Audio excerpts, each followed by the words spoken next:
Donc déjà quelques mots sur le projet NESE, Hôtel Presque Zéro Énergie. C'est un projet qui est financé dans le cadre du programme européen Énergie Intelligente pour l'Europe, qui a démarré en avril 2013 pour une durée de 3 ans et qui regroupe 10 partenaires de 7 pays européens. Donc il y a des partenaires très importants comme par exemple l'Organisation mondiale du tourisme. Il y a aussi des réseaux européens comme Nextour, le réseau des régions européennes pour un tourisme durable et compétitif, ou encore REVA, la Fédération des associations du chauffage et de la climatisation. Il y a également l'association Énergie 2050 qui est le partenaire français dans le cadre de ce projet.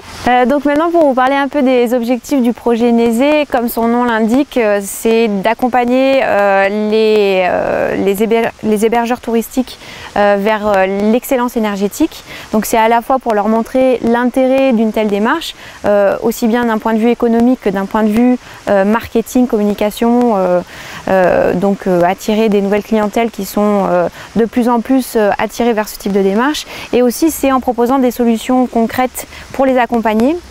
Donc pour donner un exemple de solution concrète, c'est par exemple l'outil en ligne Hotel Energy Solution qui permet aux hôtels d'évaluer un peu leur profil énergétique, d'identifier des solutions d'efficacité énergétique et d'avoir des informations en termes de retour sur investissement.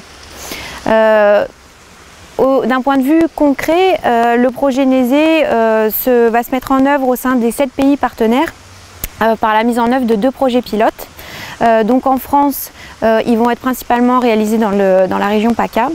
C'est d'ailleurs comme ça qu'on a rencontré la campagne Saint-Lazare qui héberge cet événement, qui avait candidaté à l'appel à projet pour ce projet NESE, Hôtel Presque Zéro Énergie.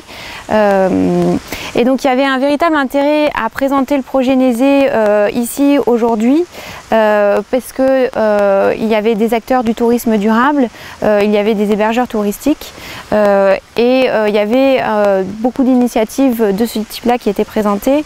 Donc ça a pu toucher un certain nombre de personnes et qui vont pouvoir s'inscrire dans le cadre de ce projet, s'inscrire sur le réseau et être tenus informés et pouvoir reproduire chez eux ce type de solution. L'objectif étant bien sûr de réduire la consommation d'énergie dans le secteur du bâtiment et là en l'occurrence dans le secteur de l'hébergement touristique et donc réduire les émissions de gaz à effet de serre qui y sont liées.